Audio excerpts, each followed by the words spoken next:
네, 이번 시간에는 세 번째 3강 시간인데요. 1강과 2강 때 했던 거 한번 쭉 이렇게 훑어보면서 지나가도록 하겠습니다. 우리는 지금 가제 있고요. 가제 중심 모델의 이론적 배경, 1960년대 단기 치료 영향을 받았고, 1972년 가제 중심 개별 사회 사업이 이제 본격적으로 많이 사용되게 되었다. 현장에서 주로 사용하고 있다. 이렇게 보면 되고요. 전문적인 원조 기술을 개발해서 직접적인 실천의 효과성을 증진하고 그리고 실천 결과를 평가하는 능력을 증진하기 위해 가제 중심 개별 사회 사업이 이제 보편화되었다라고 볼 수 있습니다. 다양한 대인관계의 문제와 사회적 관계의 어려움, 그리고 역할 수행의 어려움, 또 정서적 고통 등 생활상의 문제들을 다룰 수 있는 실천적 틀로서 가제 중심 모델을 제시하고 있습니다. 주요 개념에는 이제 표적 문제는 클라이언트가 자신이 직면하고 있는 문제를 인식하고 그 문제를 경감 혹은 해결하기 원하며 이에 사회복지사의 전문적 판단에 의해 인정한 문제로 클라이언트와 사회복지사가 동의하는 문제여야 된다. 과제 중심 모델에서는 표적 문제와 과제가 중요한데 과제는 클라이언트 자신의 문제를 해결하기 위한 노력과 의지가 구체화된 것으로 자신의 문제를 완화하고 해결하기 위해서 이제 사회복지사와 함께 수행하기로 합의한 활동 개입, 활동 과제라고 보시면 되고요. 과제에는 일반적인 과정이다. 일반적인 과제, 조작적인 과제, 그리고 다양한 여러 가지 과제가 있다고 말씀드렸는데요. 일반적인 과제는 이제 노인 일자리 등록해서 결혼 이민자 대상 한국어 교육 강좌 수강하기라고 한다면 이제 잘된 예, 교과서에 있는 것처럼 잘된 예를 말씀드렸습니다. 잘된 예는 이제 복지관 노인 일자리 사업에 등록할 수 있도록 해주는 거라고 말씀드렸고, PC라고 하는 사람이 있다면 이 결혼 이민자 대상 한국어 교육 강좌에 수강 신청하도록까지 도와주는 역할, 거기까지 같은 과제를 가지고 같이 하든 클라이언트에게 과제를 내줘서 그냥 신청하기 이렇게 말만 하는 게 아니라 이제 가서 수강 신청까지 하는 거를 하게 하는 게 일반적인 과제다 라고 말씀을 드렸습니다. 그리고 조작적 과제에 고요. 그 밖의 과제에는 공유과제, 단일과제, 유일과제, 개인적 과제, 복잡한 과제, 반복 과제, 그리고 상호적 과제, 인지적 과제 등이 있다고 말씀드렸습니다. 그리고 가정 중심 모델의 주요 가정을 보면요. 시간 제한적 단기 개입을 하고 있고 클라이언트에게 자기 결정권을 강조하고 있으며 개입할 때 책임감과 책무성을 강조하고 있고 그리고 구체적인 과제를 연속적으로 수행하도록 하고 있습니다. 과제 중심 모델의 특징, 문제 해결 접근이다. 모델의 각 단계마다 특정한 과제 수행을 요구하는 구조화된 접근이고 클라이언트가 인식한 문제에 초점을 두고 있다. 시간 제한적 단기 개입이며 이론적으로 개방되어 있고 다양한 이론적 지향을 활용할 수 있다. 변화는 과제의 수행을 통해 발생하고 과제는 확인된 문제의 발생을 감소시키는 활동이며 현재 중심적이고 실천에 대한 경험적 접근을 중시한다 라고 말씀드렸습니다. 실천 개입 목표에는 클라이언트의 문제를 해결하도록 돕는 것, 자신의 문제를 성공적으로 해결하는 경험을 통하여 향후 어려움을 해결할 수 있는 능력을 향상하는 것이 과제 중심 모델의 실천 개입 목표다. 이렇게 이해할 수 있습니다. 실천 개입 원칙에는 여러 가지 이제 원칙이 있는데 경험적인 기원, 통합적 자세, 클라이언트가 인식한 문제에 초점을 두고 체계와 맥락, 계획된 단기 개입, 협력적인 관계, 구조화, 그리고 문제 해결, 활동, 과제 등이 있습니다. 경험적 기원은 경험적 연구에 의해 검증되고 지지된 방법과 이론을 선호하고, 클라이언트 체계에 대한 가설과 개념은 실제 자료에 근거하고 있다. 이렇게 볼 수 있습니다. 사정, 과정, 성과 과제는 이제 개별 사례에서 체계적으로 수립되어야 한다라고 볼 수 있습니다. 통합적 자세는 문제 해결, 인지적, 가족 구조적 접근 방법 등의 다양한 접근 방법에 양립 가능한 접근 방법 가운데에 경험적 기초가 있는 이론과 방법을 선별적으로 사용하는 것이다 라고 볼 수 있습니다. 클라이언트가 인식한 문제에 초점 두기. 클라이언트가 관심을 가지고 있는 표적 문제에 서비스에 초점을 두는 게 이제 원칙이다 라고 볼 수 있습니다. 클라이언트가 관심을 가지고 있는 문제, 그리고 내가 해결해야 된다라고 생각하는 문제, 이 문제에 초점을 둔다라고 볼 수 있습니다. 체계와 맥락은 클라이언트 문제는 이제 복잡한 체계의 맥락에서 발생하고 있기 때문에 그 원리를 잘 이해해야 된다라고 볼 수 있습니다. 그래서 문제 해결이나 문제 재발 방지를 위해서는 그 맥락에 대한 변화가 필요하다라고 볼 수 있습니다. 그래서 문제 해결은 역으로 문제가 발생한 맥락에 긍정적인 영향을 미칠 수 있다라고 볼 수 있습니다. 계획된 단기 개입인데요. 과제 중심 모델의 일반적인 서비스는 이제 계획된 단기 개입이라고, 과제 중심 모델은 단기 개입이기 때문에 길게 가지 않고 이제 보통 계획을 해서 4개월 이내에 이제 진행을 하는 것으로 하고, 6회에서 작으면 6회, 길면 12회기에 단기간 동안 개입을 실행한다라고 볼 수 있습니다.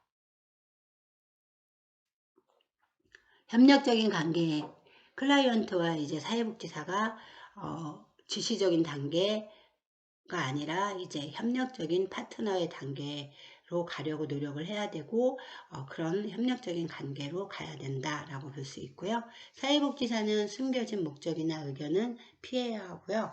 사정 정보를 공유하여 개입 전략을 세우는 데 있어서 클라이언트를 최대한 참여하게 해야 합니다.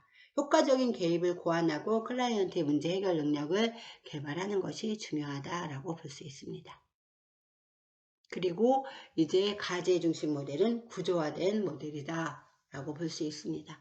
개입 회기를 비롯하여 전체 프로그램은 잘 다듬어진 연속된 활동으로 구조화되어 있다라고 볼 수 있습니다. 그리고 문제 해결 활동 과제.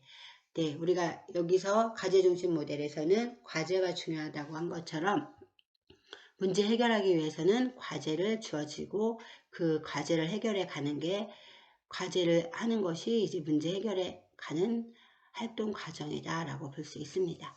클라이언트의 변화는 클라이언트가 회기 중이나 회기 외의 시간에 문제 해결 활동을 수행함으로써 달성되고요. 사회복지사의 과제는 클라이언트의 환경 변화에 영향을 미치는 수단을 제공한다 라고 볼 수 있습니다. 클라이언트는 자신의 환경 속에서 스스로 행동을 동기화하는데 초점을 두면서 과제를 해결해 간다 라고 볼 수 있습니다. 실천 개입 과정에서는 시작 단계가 있고 1단계 문제 표적 문제 규명하는 단계, 계약 단계, 실행 단계, 종결 단계로 이루어진다 라고 말씀을 드렸습니다. 그래서 시작 단계는 이제 자발적으로 온 클라이언트나 의뢰된 클라이언트가 이제 다르게 진행이 되고 있고, 자발적으로 개입한 클라이언트는 바로 1단계로 진행이 가능하지만 비자발적으로 온 클라이언트에게는 타기간 의뢰된 클라이언트는 자신의 목표와 이유의 일치 여부를 탐색하는 것으로 시작한다. 그리고 1단계 표적 문제 규명은 클라이언트의 표적 문제 확인 및 선정을 하게 되고, 그리고서는 신속한 초기 사정을 한다. 이렇게 볼 수 있습니다. 그리고 2단계에서 계약 체결을 하는데요. 개입 목표나 표적 문제, 과제는 뭘 할 것인지, 그리고 개입 기간은 얼마 동안 할 것인지, 개입하는 날은 언제인지, 면접 시간, 그리고 면접 장소, 기타 관계자 등 포함되는 것이 계약이다라고 볼 수 있습니다. 3단계에서는 이제 직접적으로 이제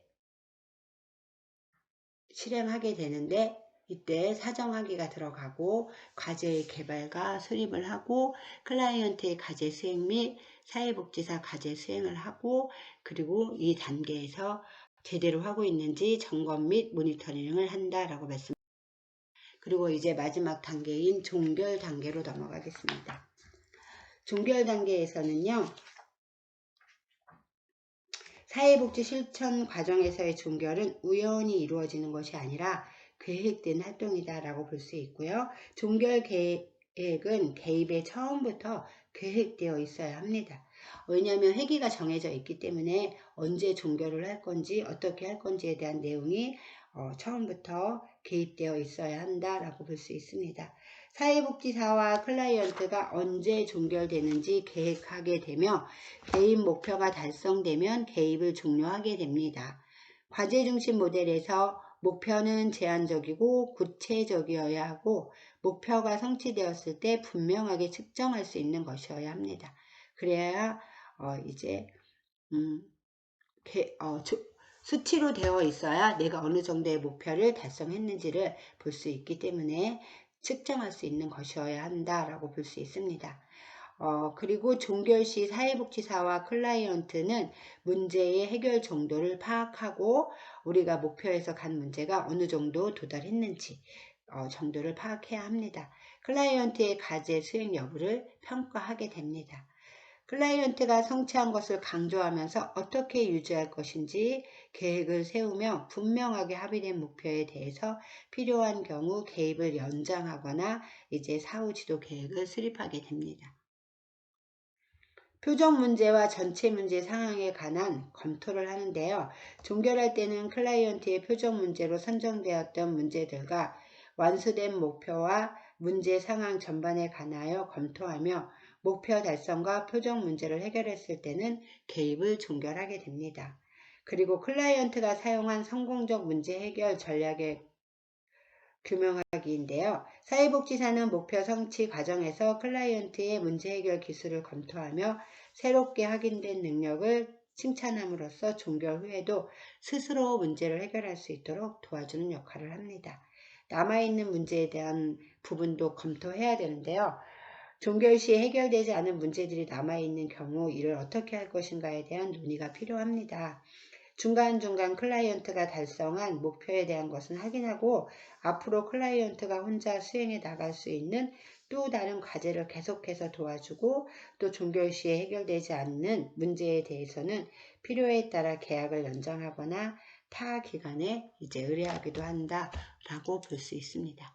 여기까지가 이제 부분이다라고 볼 수 있습니다.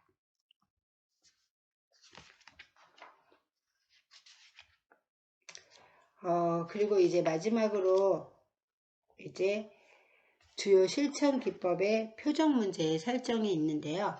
표적 문제를 설정하는 방법에는 표적 문제의 설정에 우리가 살펴보면 우선순위를 고려하여 최대 3개까지 선정함으로써 시간 제한적 단기 개입이 가능하도록 해야 합니다.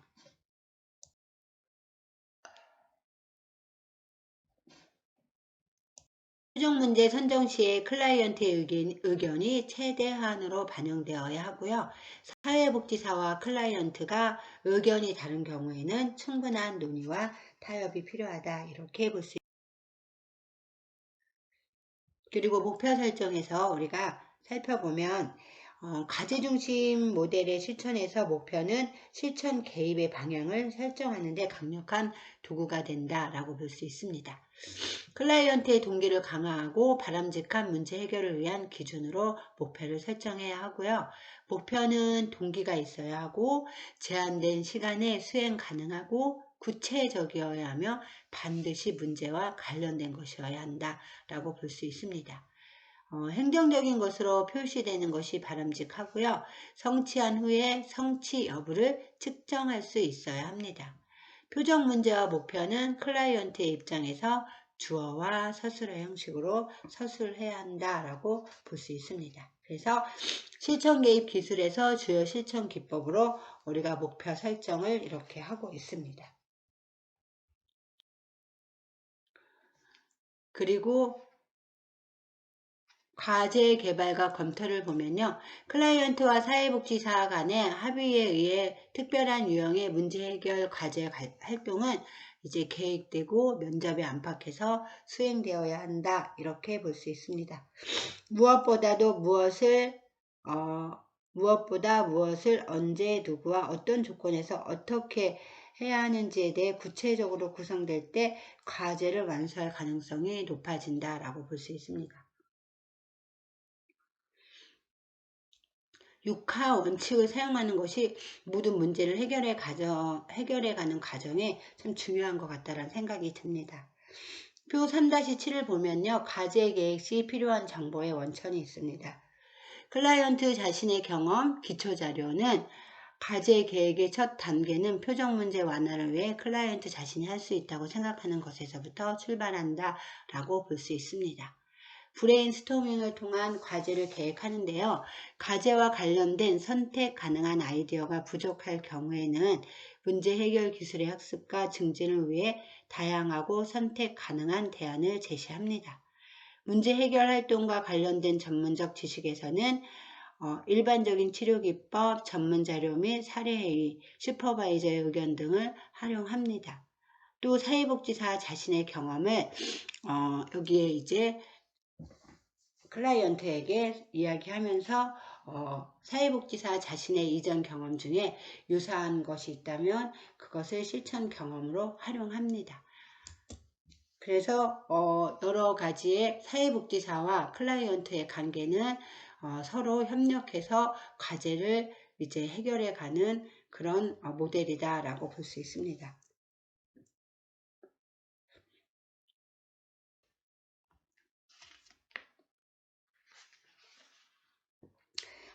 1, 2회의 면담을 통해 과제가 설정되는데요. 개입 과정에서 필요한 경우에는 새롭게 수정될 수 있고 또 과제 개발과 수행을 위해 필요한 요건을 구조화한 것을 살펴볼 건데요.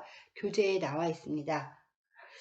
과제 선택은 문제 해결을 위해 할 수 있는 일은 무엇인가? 과제 동의는 대안적 가능성을 검토한 후에 가장 적합한 과제를 선택하고 분류한다.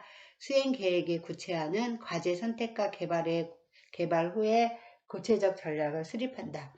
인센티브와 근거 확보는 과제 수행으로 얻는 것은 무엇인가? 장애물을 예측해 볼 수 있는데요. 실패할 수 있는 요인은 무엇인가? 또 예행 연습을 통해 모델과 시연을 통해 실제 상황에 적용을 하기도 하고요. 또 과제를 검토하면서 과제 수행 과정을 검토하고 상대적으로 성공적인 부분과 어려운 부분을 검토합니다.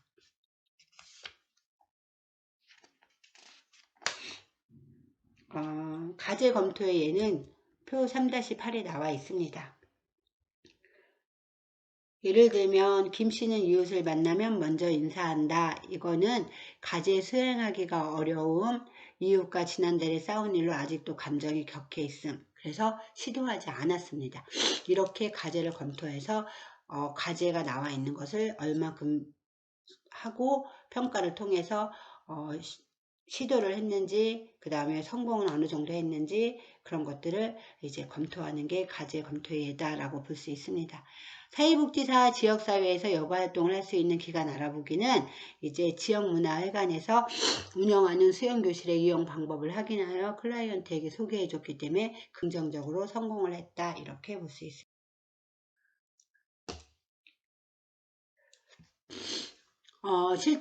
주요 실천 기법에서 간접적으로 행동 변화를 이끌어내는 기법으로는 의사소통 기술, 탐색, 구조화, 상황 분석 등이 있습니다. 의사소통 기술은 가제중심 모델은 단기간의 문제 해결을 위한 원조 서비스이므로 스스로 문제 해결을 인식할 수 있도록 클라이언트에게 명확히 하는 것이 중요하고요. 무엇을 추구하고 바라고 있는가에 대해 언어화하는 것이 좋은 방법이다. 이렇게 볼 수 있습니다. 그래서 의사소통 기술이 필요하다라고 보고요. 탐색은 사회복지사는 클라이언트로부터 자료 및 정보를 이끌어내는 노력이 필요하기 때문에 이러한 탐색 과정을 통해서 클라이언트 문제를 명확하게 하고 또 과제의 방향과 문제 해결의 가능성을 검토한다라고 볼 수 있습니다. 구조화 기술은 3단계로 구분하는데요. 1단계는 클라이언트에게 개입의 성격과 목적, 개입의 조직화와 관련된 문제, 과제, 시간 제한 등 과제와 관련이 있는 내용에 대한 명확한 의사소통 반응들에 대해 클라이언트에게 다시 들려주는 작업이다 라고 볼 수 있습니다. 상황 분석은 문제의 상황은 문제 해결의 장애물과 문제를 다룰 때 동원될 수 있는 자원으로 구성된다 라고 볼 수 있습니다.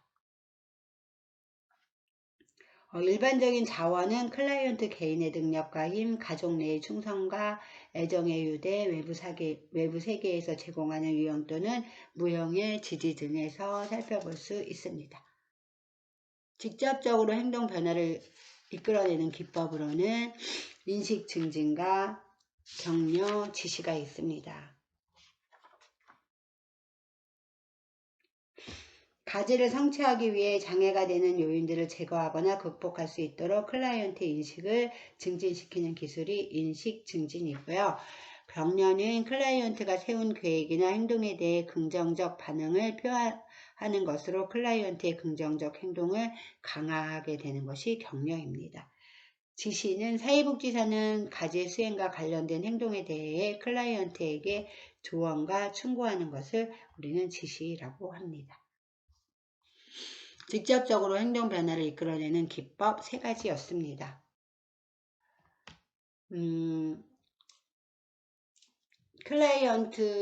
클라이언트 환경에 책임성 있는 개입을 살펴보면요. 클라이언트의 문제를 자원 부족 혹은 기술과 관련된 것으로 이해하고 문제와 관련이 있는 환경과 자원을 탐색하고 활성화하는 방안을 강조하고요.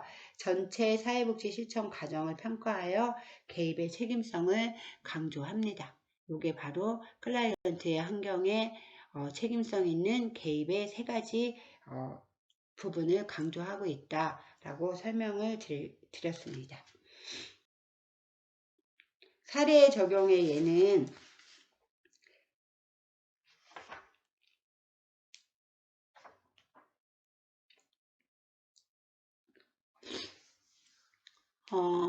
여러분들이 한번 읽어보시고 개입 단계 시작하기 그리고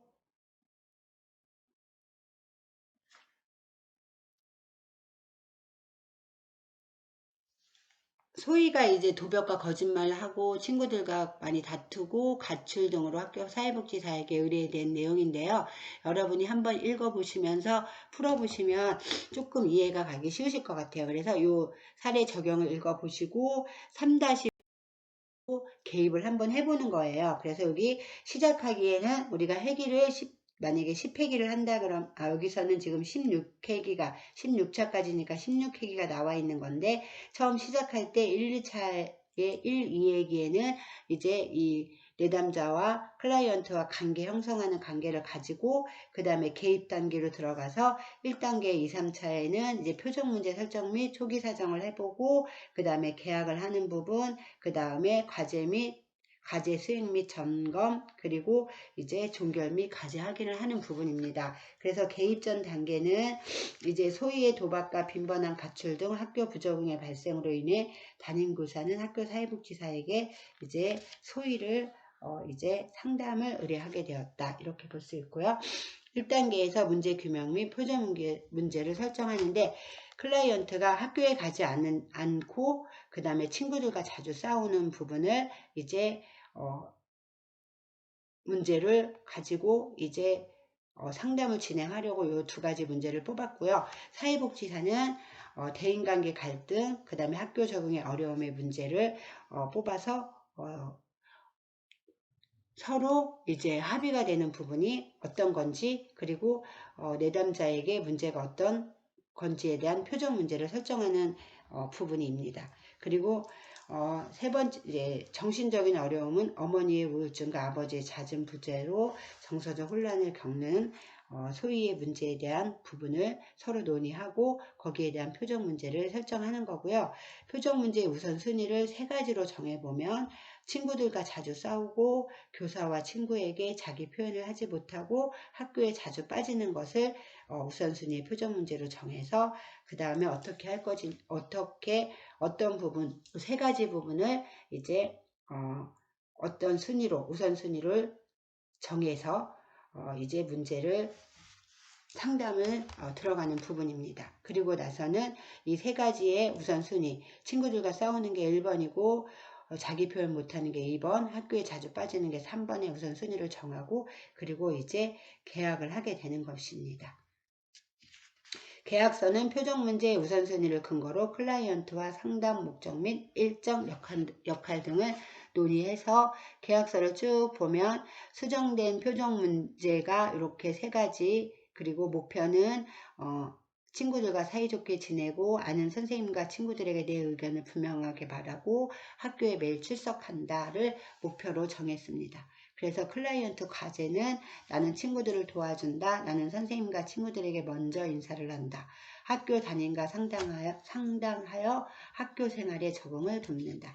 그래서 여기에서 또 사회복지사의 과제는 매 회기 과제 수행표를 점검하는 거죠. 제대로 하고 있는지, 그리고 과제 수행을 격려하고 지지해주고 학교 담임교사와 상담하여 학교 적응을 돕도록 도와주는 역할을 합니다.